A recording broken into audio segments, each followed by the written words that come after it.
많은 사람들이 하나님 경외한다고 하지만 많은 사람들 하나님 경외하지 않죠. 많은 사람들 하나님 두려워한다고 하지만 누가 사람들이 하나님을 두려워합니까? 사람들은 늘 사람들을 두려워하고 사람들을 의식하고 사람들은 늘 사람들에게 칭찬받기를 원하고 사람들 위에 우뚝 서기를 원해요. 그게 사람이에요. 그래서 사람은 늘 실패하고 사람은 늘 고통 가운데 있으며 사람은 자기들이 잘 해보려고 하면 할수록 멸망의 길로 갑니다. 그래서 사람들은 세상 속에 인간의 본성을 거슬러서 교육이라고 하는 것도 만들어보고 사회 체제라고 하는 것도 만들어보고 또 이념이라고 하는 것도 만들어보고 철학이라고 하는 것도 만들어보고 그렇게 더 나은 생을 살아보기 위해서 사람이 할 수 있는 일을 최선을 다해 해보지만 여러분 역사를 보십시오. 뭐 역사까지 갈 것도 없어요. 2022년을 보십시오. 우리의 삶이 어떻습니까? 또 우리가 있는 이곳은 아니라 할지라도 지금 먼 곳에 있는 곳에서는 전쟁이 일어나서 많은 사람들이 죽어가고 있지 않습니까?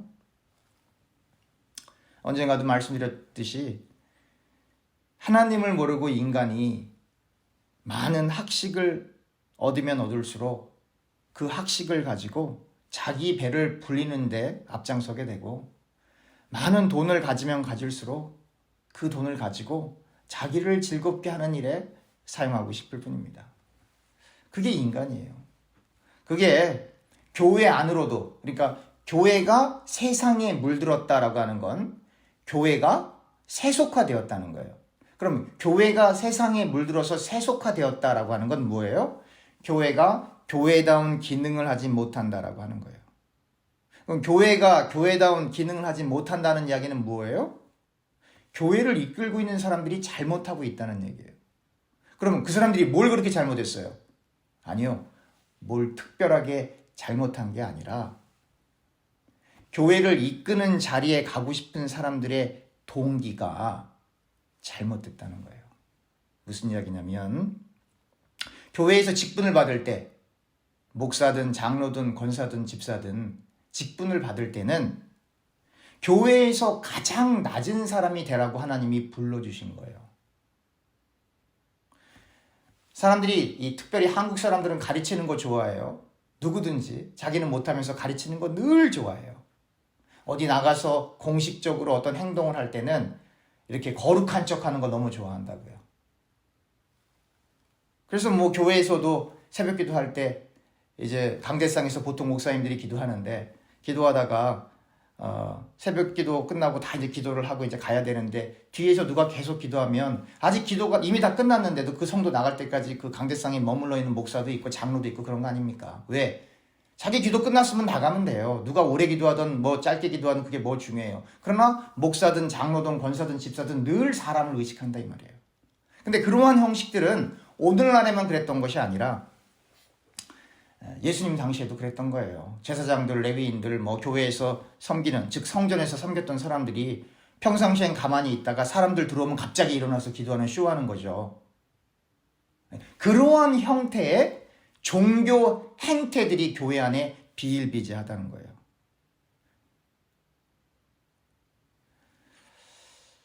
그게 인간이에요.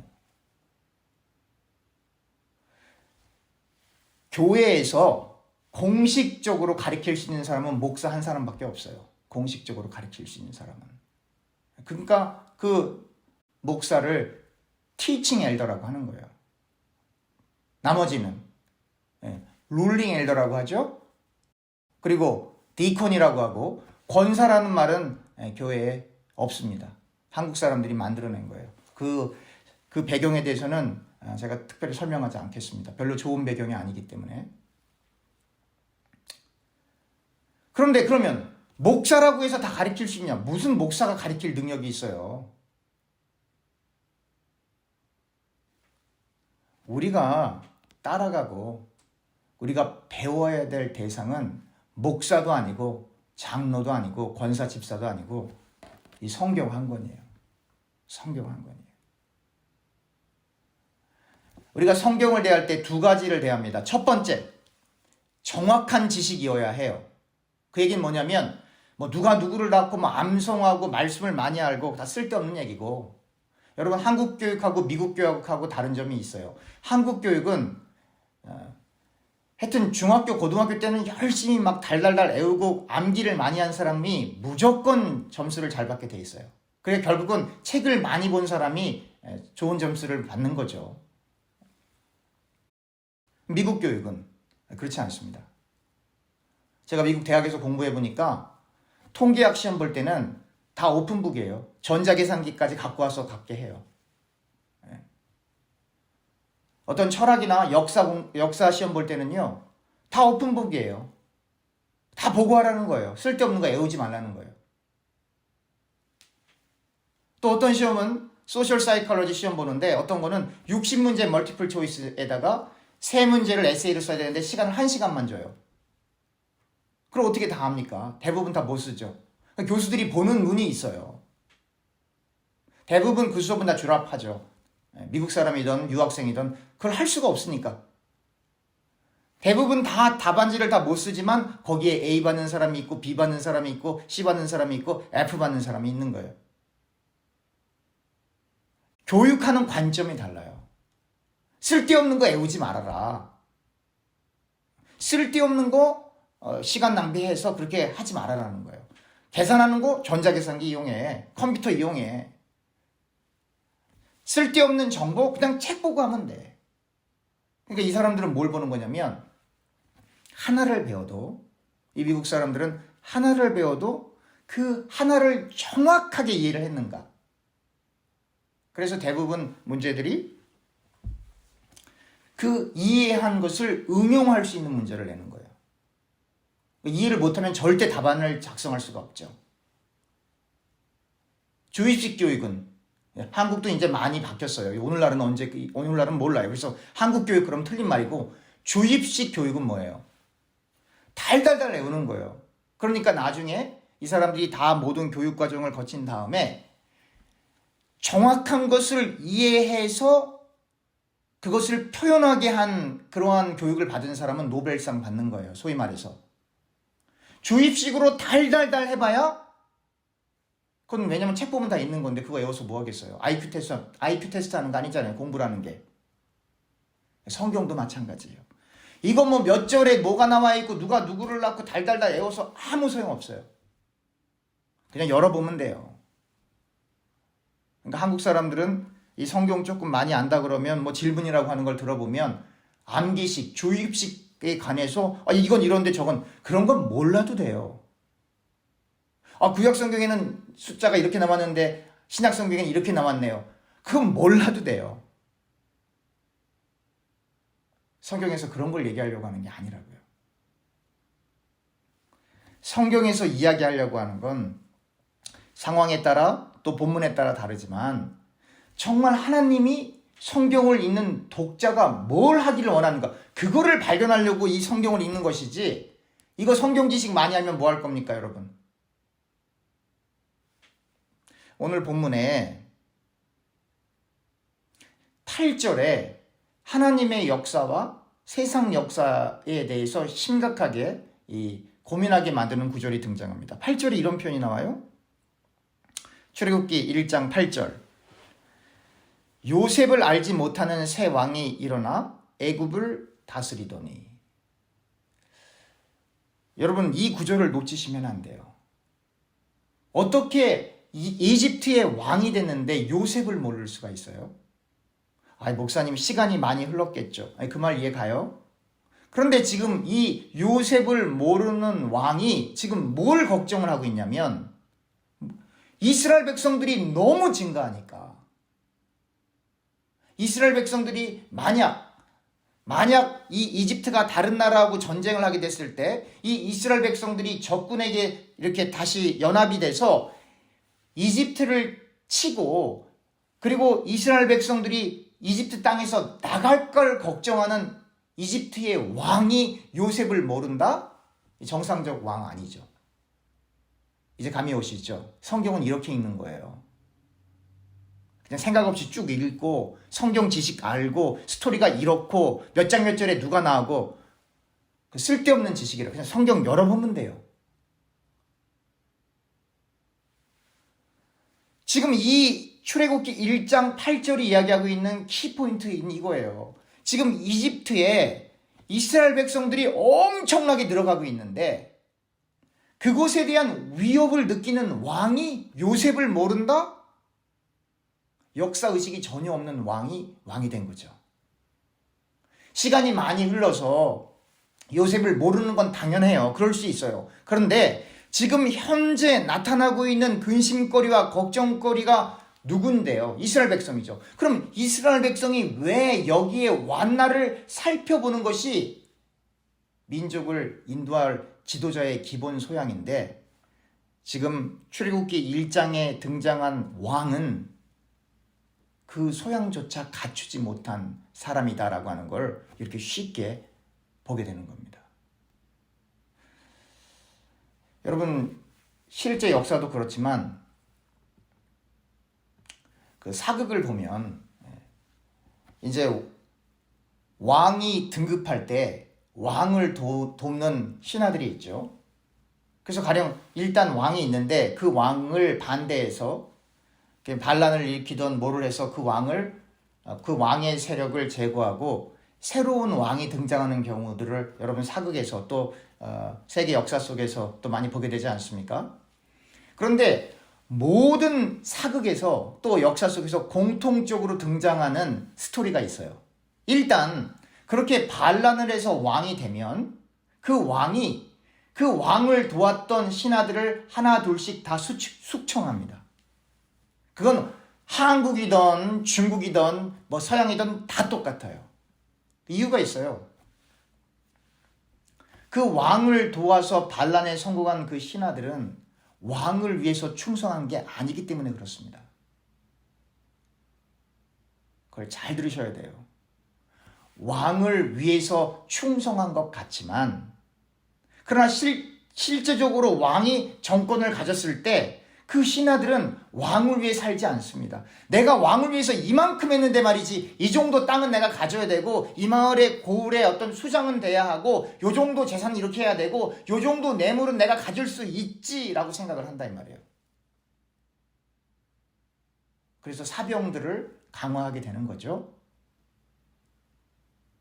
그러니까 이 신하들은 원래부터 왕을 위해 싸웠던 사람들이 아니고, 저 왕을 서포트하면 자기들이 나중에 더 큰 재물과 더 큰 권력을 가질 수 있다라고 하는 가능성 때문에 그 왕을 선택한 것 뿐이에요.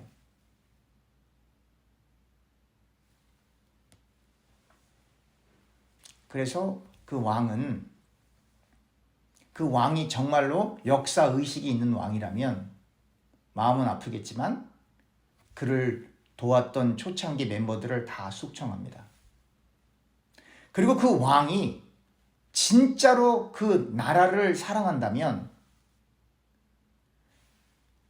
물론 대한민국 역사 속에는 없어요. 대한민국 역사는 단순한 역사가 아니라 이 유교하고 이게 섞여져 있기 때문에, 유교는 하나의 의식과 철학도 되지만 또 다른 측면에서는 또 종교도 되거든요. 그래서 이 조선사에는 그런 게 없어요. 그러나 로마사에는 그런 게 있어요. 막상 왕이 됐는데 자기를 도왔던 사람들을 보니까 다 자기들 배를 위해 사는, 백성들은 뭐 신경도 안 쓰고 온가지 쾌락과 온가지 잘못된 짓은 다 해서 자기들 창고만 불리는 짓을 하니까 어떻게 해요, 왕이? 결국은 다 죽이는 거죠, 쫓아가서. 다 하나 둘씩. 그리고 이제 자기가 이제 죽을 걸 생각을 하게 되는 거죠. 나이가 들고 하니까. 그래서 이 나라를 자기 자식에게 물려주려고 하니까 그것도 안 되는 거예요. 왜? 소양이 안 됐기 때문에. 소양이 안 됐기 때문에. 그래서 깨어있는 왕들은 왕권을 스스로가 무너뜨리려고 하는 거예요. 그 다음 세대에. 백성들을 위해서. 그래서 공화정이라고 하는 걸 하게 되는 거예요. 작은 교회가 하나 세워져서 그 교회가 10명이 되고 30명이 되고 100명이 되고 또 그 이상이 되고 했을 때 엄청난 기간을 그리고 엄청난 에너지를 소비합니다. 목회라고 하는 것도 여러분 왕처럼 생각하면 끝난 거예요. 교회를 섬기고 있는 직분자들이 왕을 섬기는 공신들처럼 교회를 섬기면 끝난 거예요. 그래서 작은 교회든 큰 교회든 늘 다투고 싸우고 나가고 들어오고 하는 거 아닙니까?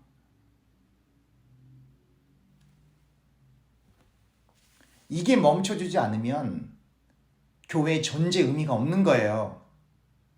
여러분, 우리가 예수 믿고 천국 갈 거 맞아요. 그러나 분명히 성경은 일관되게 이야기하고 있어요. 여러분들과 제가 어떻게 살았는지 백보자 앞에 가서 심판받아요. 예수님 앞에 선다고요. 지옥 간다고 제가 얘기 안 했어요. 심판, 저지먼 받는다고요. 분명 그 앞에 서요. 누구도 예외 없이.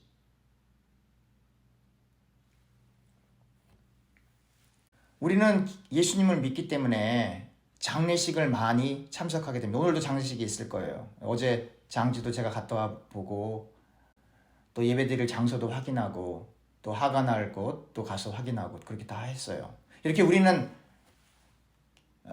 교회에 다닌 연수와 또 교회를 가는 그 교회의 사이즈에 따라서 적게는 일생을 살면서 10번 혹은 100번 혹은 1000번, 저 같은 사람은 뭐 10,000번 이상이죠. 장례식을 참석하게 됩니다. 아무리 부하게 살던 혹은 그렇지 못하던 뭐 외모가 출중하던 그렇지 못한 외모요? 껍데기 벗기면 다 뼈다구잖아요. 많이 배웠다고요? 여러분 박사님들 중에 교수님들 중에 치매가 와서 고생하시는 분들 많습니다.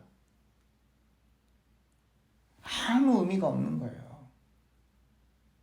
여러분들과 제가 수많은 장례식을 참석하면서 여러분들과 제가 진짜로 생각해야 될 건 우리가 인간인지라 인생을 살면서 인간관계적인 것 때문에 어려움을 당하기도 하고 실족하기도 하고 좋지 않은 감정이 일어나기도 하는데 그게 뭐 그리 중요합니까 여러분 진짜로? 그 중요하지 않아요. 우리가 정말 중요한 걸 놓치면 안 돼요. 우리는 하나님 앞에 선다. 이걸 놓치면 안 되는 거예요. 우리는 하나님 앞에 선다. 이걸로 끝이 아니라는 거예요.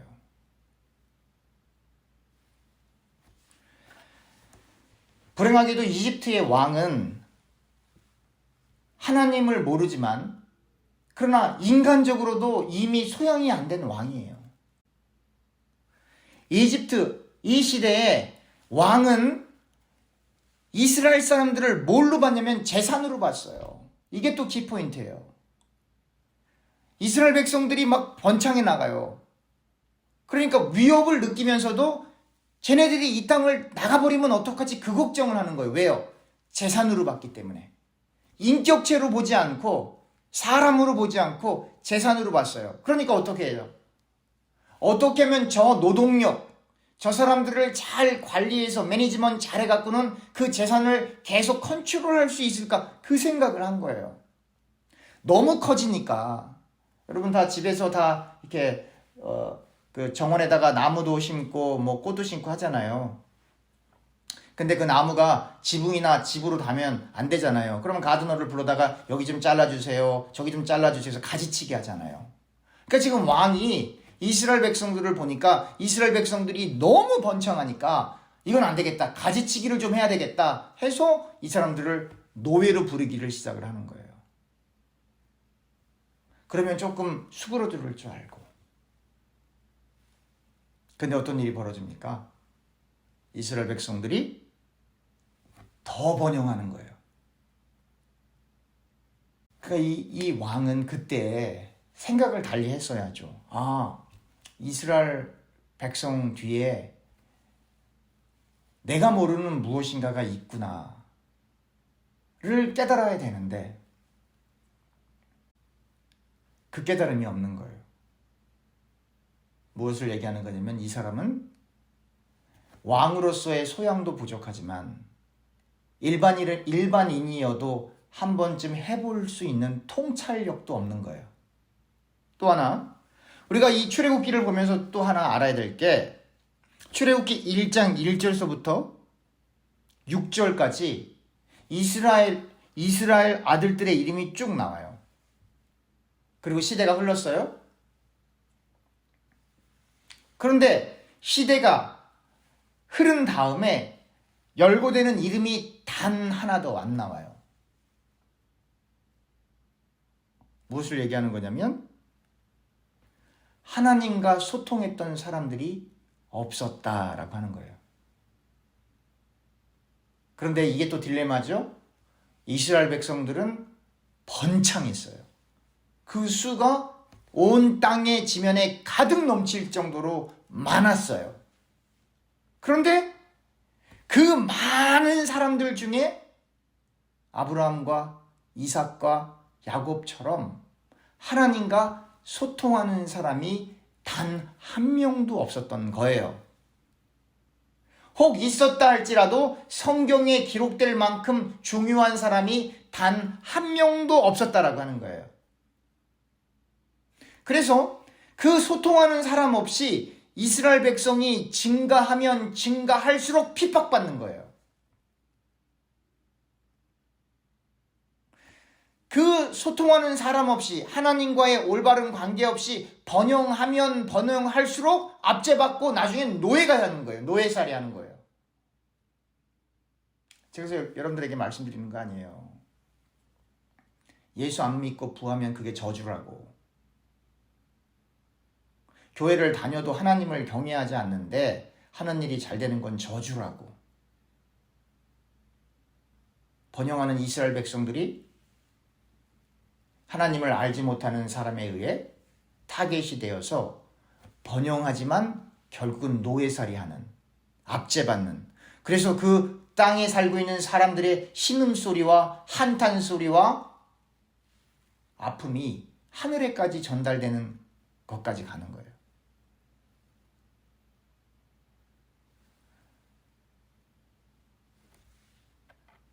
그래서 우리에게 가장 큰 축복은 우리가 어떻게 세상 살면서 성공했습니다가 아니고 그것이 하나님 앞에 섰을 때는 별다른 의미가 아니다라고 하는 걸 깨닫는 거예요. 그게 은혜고 축복이에요. 근데 사람들은 늘 눈에 보이는 걸 따라가죠. 눈에 보이는 거. 그러니까 우상을 만드는 거예요. 눈에 보이니까. 하나님은 내 형상을 만들지 말아라. 눈에 안 보이는, 다시 말하면 인간이 측정하고 인간이 조종할 수 있는, 조절할 수 있는, 조종하고 조절할 수 있는 그러한 대상으로서의 신이 아니다라고 하는 걸 성경이 보여주게 되는 겁니다. 급기야 이 이스라엘 백성들이 너무 번영하자 이제는 왕이 산파 십브라와 부하를 시켜서 남자 아이가 태어나면 죽이라고 하는 거예요. 이게 지금 성경책 속에 나와 있는 내용이에요. 이런 왕이 어디 있어요? 아이를 죽여라? 근데 또 다르게 우리가 봐야 될 건 이거예요. 히브리 사람들은 이집트 사람들과 동화되지 않았구나. 이걸 또 보게 돼요. 만약에 이집트에 있는 사람들과 히브리 사람들이 다 섞였으면 이렇게 하기가 어렵거든요. 우리가 이 성경 구조를 통해 이스라엘 백성들은 아직 이집트 사람들과 섞이지 않았구나 라고 하는 걸 또 한편으로 보게 되는 거예요. 제가 말씀드렸죠. 거룩은 뭐냐면 섞이지 않는 거예요. 예, 거룩은 섞이지 않는 거예요. 예수 믿는 사람이 세상과 섞이면 그건 거룩한 게 아니에요. 예수 믿는 사람이 교회에 와서 세상적인 방법과 생각으로 교회를 보는 건 그건 거룩하지 않은 거예요. 세상적인 방법으로 존경받고 세상적인 방법으로 교회가 성장하고 세상적인 방법으로 사람들이 많이 모이는 건 부흥이 아니고 저주예요. 왕이 산파들을 불러다가 왜 이렇게 하느냐 라고 할 때 산파들이 거짓말하고, 이 히브리 사람들은 너무나 건강해서 우리가 갔더니 이미 아기를 다 낳았어요, 이렇게 거짓말하죠. 그러면 이쯤 되면 왕이 이 민족은 내가 잘 모르는 무언가가 있는 거구나 라는 생각을 해야 될 텐데 전혀 하지 않죠. 그래서 이게 3단계예요. 1단계, 강제로 이 사람들을 노역을 시키고 노예를 삼아서 압제합니다. 그게 1단계예요. 2단계, 산파들을 시켜서 아이들이 태어날 때 남자아이들은 죽이게 합니다. 2단계예요. 다 실패한 거죠. 안 됐어요. 3단계 마지막에 있어요. 22절입니다. 출애굽기 1장 22절 제가 읽겠습니다. 그러므로 바로가 그의 모든 백성에게 명령하여 이르되 아들이 태어나거든 너희는 그를 나일강에 던지고 딸이거든 살려두라 하였더라. 2단계에서는 산파들을 시켜서 쫓아가서 남자아이가 태어나면 죽이라고 했는데 3단계에서는 그게 아니에요. 명령을 내려요. 그래서 모든 책임을 히브리 가정에게 넘겨버려요. 다시 읽겠습니다. 22절. 그러므로 바로가 그의 모든 백성에게 명령하여 이르되 아들이 태어나거든 너희는 그를 나일강에 던지고 딸이거든 살려두라 하였더라. 아들 태어났는데 나일강에 안 던지면 왕의 명령을 어긴 거기 때문에 그에 해당하는 보응을 받게 됩니다. 그러니까 더 압제하게 된 거죠.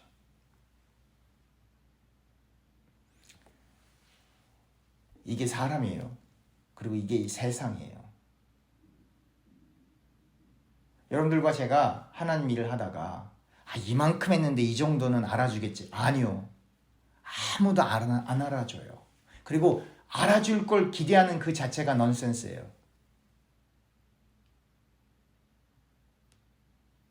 그래서 제가 여러분들에게 늘 말씀드리잖아요. 세상에서 보상을 바라지 마세요. 또 상처받아요. 세상은 그런 곳이 아니에요. 그러니까 세상에서 보상받을 걸 생각하고 교회를 하는 사람들은 교회를 하지 마세요. 하나님이 필요치 않으세요. 세상에서 존경받을 걸 생각해서 교회라는 사람들 제발 교회를 하지 마세요. 하나님이 필요치 않으세요. 여러분들과 저는 세상에서 보상받고 존중받으려고 교회 오는 거 아닙니다. 이민교회들 그러잖아요. 바깥에서 다 힘드니까 교회에서 이렇게 조금 자기의 위상을 좀 드러내고 그러려고 하는 사람들 많이 있잖아요. 그 교인들도 아니에요, 그런 사람들은. 바깥에서 고생하는 것보다 더 큰 고생하려고 교회 오는 거예요. 하나님을 경외하는 사람은. 바깥에서 당하는 수모보다 더 큰 수모 받으려고 교회 오는 거예요. 하나님을 경외하는 사람은. 위로받으러 교회 오는데요. 아니요! 우리는 위로받으러 교회 오는 거 아닙니다, 여러분. 그건 초신자들. 이제 막 예수 믿은 사람들. 이제 아직 하나님 말씀 분간 못하는 사람들. 그분들은 위로받아야죠. 여러분들과 저는 아닙니다.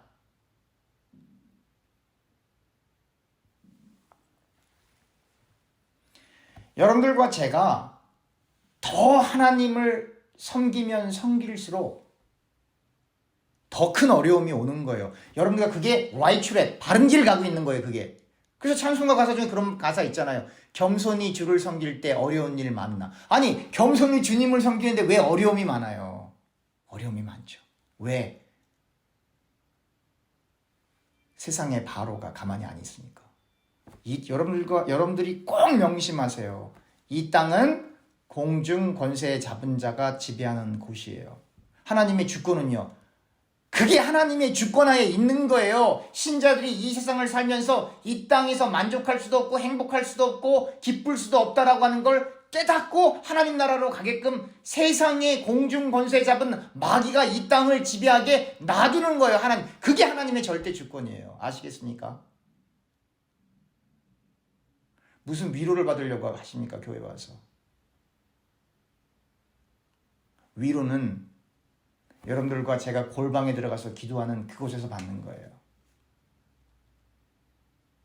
위안은 여러분들과 제가 말씀 읽다가 그 말씀을 통해 받는 거예요.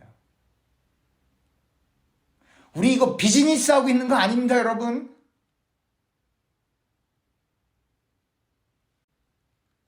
우리는 감히 할 수도 없는 순교자의 길을 걸어가려고 교회 오는 거예요. 우리의 인생 가운데 실제로 일어나지는 않겠지만 그 길 가려고 교회 온 거예요. 그 길 가려고. 우리가 신약 성경에 나오는 스데반이나 바울이나 베드로처럼 살 수 없죠. 그러나 교회의 방향은 그 방향이에요. 그 방향이라고요. 우리가 더욱 주님을 섬기면 섬길수록 어쩌면 우리는 더 서운할 거예요. 우리가 더욱 주님을 섬기면 섬길수록 어쩌면 더욱 마음이 불편할 거예요. 그게 정상이에요. 여러분, 우리 교회도 그렇지만 크고 작은 많은 교회들의 그 재직들이 10년 갖고는 안 되고 10년이야 긴 시간이지만 그거 갖고 안 되고 30년, 40년 이상 한 교회를 계속 섬기는 재직들이 있으세요. 그 30년 아직 안 됐으면 명함도 못 내밀어요, 사실은. 30년 이상 한 교회에 재직으로 계속 봉사하고 있는 그분한테 가서 한번 물어보세요. 당신 왜 그 교회 계속 있어? 물어보세요. 당신 그 교회가 그렇게 좋아? 물어보세요. 좋기는 뭐가 좋아요. 몇 번이라고도 뛰쳐나가려고 했지. 근데 왜 안 나가고 있는 줄 아십니까? 하나님 때문에. 하나님 때문에 그러는 거예요. 물어보세요. 직분과 상관없이 30년 이상을 한 교회를 묵묵히 지키고 계신 그분들한테 찾아가서 한번 물어보세요. 뭐가 그렇게 교회가 좋아서 30년 이상을 교회에 있었어? 똑같은 교회. 한번 물어보시라니까요. 제 말 맞나 틀리나? 좋아서 남아있는 게 아니에요. 하나님 한 분 때문에 그 자리를 지키고 있는 거예요. 그걸 사명이라고 하는 거예요. 그걸. 쉬운 말로. 이 시대에 사명이 어디 있습니까? 이 시대에 사명이 어디 있어요?